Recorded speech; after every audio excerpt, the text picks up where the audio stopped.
Hello all. CCE నుండి మనం most important questions అయితే ఇప్పుడు చూద్దామండి. ఒక వ్యక్తికి సంబంధించి ఏదైనా ఒక అంశం గురించి బేరీజు వేయుటను ఏమని పిలుస్తారు? మాపం, మాపనం, అంచనా, మూల్యాంకనం. ఆన్సర్ వచ్చేసి అంచనా. అంచనా వేయడం దేనిలో ఒక భాగం? మూల్యాంకనం, మాపనం, పరీక్ష, నికష. ఆన్సర్ వచ్చేసి మూల్యాంకనంలో భాగం. థర్డ్ వన్, సాధన విషయాలను బట్టి అంచనా వేయడం ఎన్ని రకాలుగా చెప్పవచ్చు? 2 రకాలు, 3 రకాలు, 4 రకాలు, ఒకటే రకం. ఆన్సర్ వచ్చేసి 2 రకాలు. ఎటువంటి ఆధారాలు లేకుండా తన మనస్సాక్షి ఆధారంగా బేరీజు వేయడాన్ని ఏ రకమైన అంచనా అంటారు? లక్ష్యాత్మక అంచనా, ఆత్మశ్రేయత అంచనా, ఊహా అంచనా ఏదీ కాదు. ఆన్సర్ వచ్చేసి ఆత్మశ్రేయత అంచనా. అంచనా వేయడాన్ని ఇలా కూడా అనవచ్చు: పరికల్పన, ఊహ, గణన, పరిగణన. ఆన్సర్ వచ్చేసి పరిగణన. పరిగణించడం అని అంటాం కదా, అలా. వివిధ రకాల మూల్యాంకన సాధనాలను ఉపయోగించి ఒక వ్యక్తి యొక్క సాధన ఎంత ఉందో తెలియజేసేది అంచనా అని ఎవరు నిర్వర్తించారు?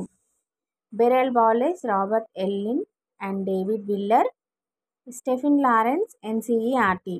ఆన్సర్ వచ్చేసి రాబర్ట్ ఎల్లిన్, డేవిడ్ విల్లర్. విద్యార్థుల ప్రగతిని అంచనా వేయడానికి ముఖ్యమైన సాధనాలు: నికష, పరీక్షలు, సర్టిఫికేట్స్. నికష మరియు పరీక్షలు. ఆన్సర్ వచ్చేసి 2 అండి, నికష మరియు సర్టిఫికేట్స్. పరీక్షలు.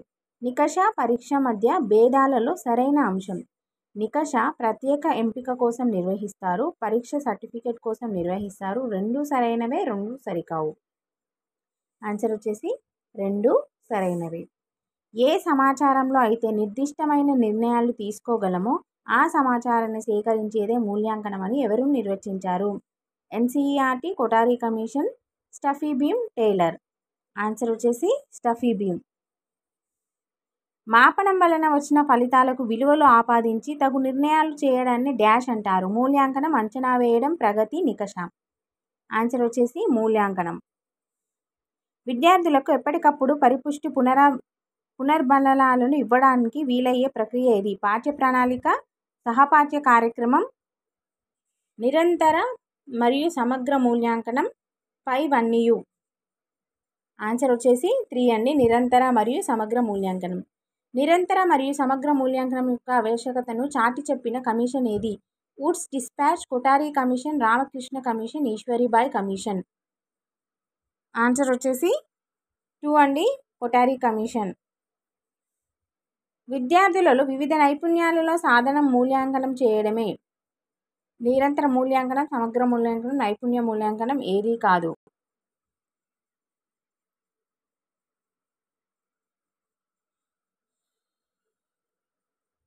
ఆన్సర్ వచ్చేసి 2, సమగ్ర మూల్యాంకనం. నూతనత్వం, విభిన్న ఆలోచన, సృజనాత్మకతల పరిస్థితులను ఏకకాలంలో తెలుసుకునే ప్రక్రియ సమగ్ర ప్రవర్తన, సమగ్ర మూర్తిమత్వం, నిరంతర సమగ్ర మూల్యాంకనం అన్నీ. ఆన్సర్ వచ్చేసి నిరంతర సమగ్ర మూల్యాంకనం. ఏ ప్రక్రియ ద్వారా నిర్ధారించిన విద్యా లక్ష్యాలు ఎంతవరకు సాధించబడ్డాయో నిర్ధారించడం మూల్యాంకనం. ఇది ఎవరి భావన? రాల్ఫ్ టేలర్, సాబిమ్, ఎన్సిఈఆర్టీ, కొఠారి కమిషన్. ఆన్సర్ వచ్చేసి రాల్ఫ్ టేలర్. ప్లీజ్ అండి, నా వీడియో నచ్చినట్లయితే లైక్ చేయండి, కామెంట్ చేయండి అండ్ సబ్స్క్రైబ్ చేయండి అండ్ షేర్ చేయండి. మీరు షేర్ చేయడం వల్ల ఈ వీడియో అనేది వేరే మీ ఫ్రెండ్స్కి యూజ్ అవుతుంది అండ్ లైక్ చేయడం వల్ల వేరే వాళ్ళకి కూడా యూజ్ అవుతుంది. సో ప్లీజ్ అండి, like, comment and share compulsory చేయండి అండ్ సబ్స్క్రైబ్ చేసుకోండి అండ్ ఆల్ నోటిఫికేషన్స్ ఆన్లో ఉంచుకోండి. సో నేను ఏదైతే వీడియో పెడతానో అప్పుడు వెంటనే నోటిఫికేషన్ వస్తుంది అండి. అండ్ త్వరలో నేను లైవ్ క్లాసెస్ కూడా స్టార్ట్ చేస్తున్నాను.